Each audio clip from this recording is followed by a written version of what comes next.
Hey everybody, this is JD Gaming. Happy Friday and welcome back to 4 Fun Facts in Yu-Gi-Oh! The show where we discuss just that and hopefully learn something new along the way. 𝗓𝗡𝗡𝗘𝗧 of Spikes finally arrived in the Millennium Pack over a decade after its debut as Chasm of Spikes in the anime and manga.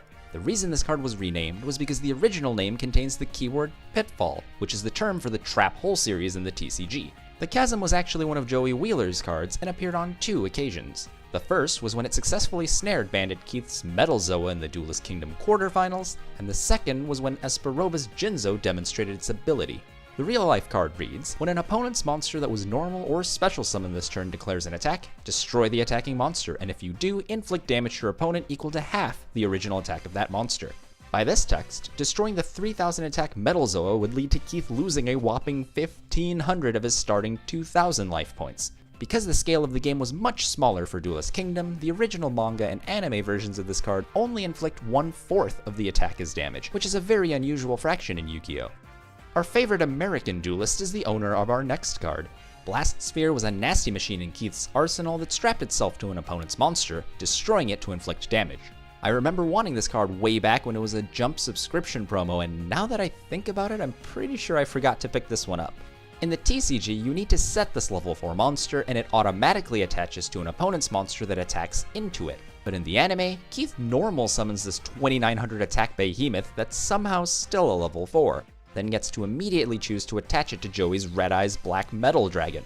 That crazy attack stat isn't an error, it actually has to do with how its effect works. Although the text on screen in the Japanese version translates into a very vague, attaches to an enemy monster's body and explodes after 1 turn, the card actually functions as follows. When this card is summoned successfully, it becomes an equipped card and is equipped to a monster your opponent controls. Destroy this card during the standby phase of your opponent's next turn and inflict damage equal to the difference in attack points to the owner of the weaker monster.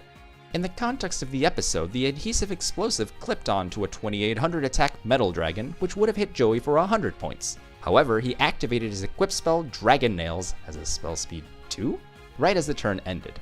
Ignoring his flagrant foul, this boosted Red Eyes Black Metal Dragon's attack by 600 to a mighty 3400, which caused Keith to receive the 500 damage blow when his bomb ball blew up. It's nice to see Keith get what he deserved, even if it meant ignoring some rules on Joey's part. But just imagine how crazy Blast Sphere would have been back in the day with these stats in effect, or even in a skill drain deck. While the first 2 cards we covered are from the very early days of dueling, these next 2 appeared more in the latter half of the Duel Monsters era. Injection Fairy Lily was one heck of a monster. For the cost of a mere 2000 life points, she's able to boost her own strength by an amazing 3000, bringing her attack total to 3400. Indeed, steroid injections can make your swole memes not be dreams, at least at the cost of some serious and totally not worth it legal and health consequences. Our pricking pixie debuted during Noah's Ark when Lecter of the Big Five summoned her against 𝗖𝗎𝗓, and while the real-life card received some art alterations to avoid references with the red crosses due to European politics, the anime had yet another crazy change. Perhaps to avoid references to illicit drug use, or just because people don't like needles, Lily's weapon of choice was changed to a rocket despite her maintaining her original name. But we're not done with this duel quite yet. Emergency Provisions is the last card of the day, and truth be told, I was trying really hard to get this entry into an episode of the Best of Yu-Gi-Oh! Because I think it's that good. This quick play spell allows a duelist to destroy their own fielded spell or trap cards to gain 1000 life points a pop. This was commonly used around the GX era of the game to circumvent the negative effects of Mirage of Nightmare, a powerful draw spell that would otherwise force you to randomly lose the same number of cards you had just drawn. I actually wasn't aware of what you're about to witness until I happened to get to this episode of my series Rewatch Marathon, but here it is. Then I'll activate the magic card, Emergency Provisions. What on earth is that thing?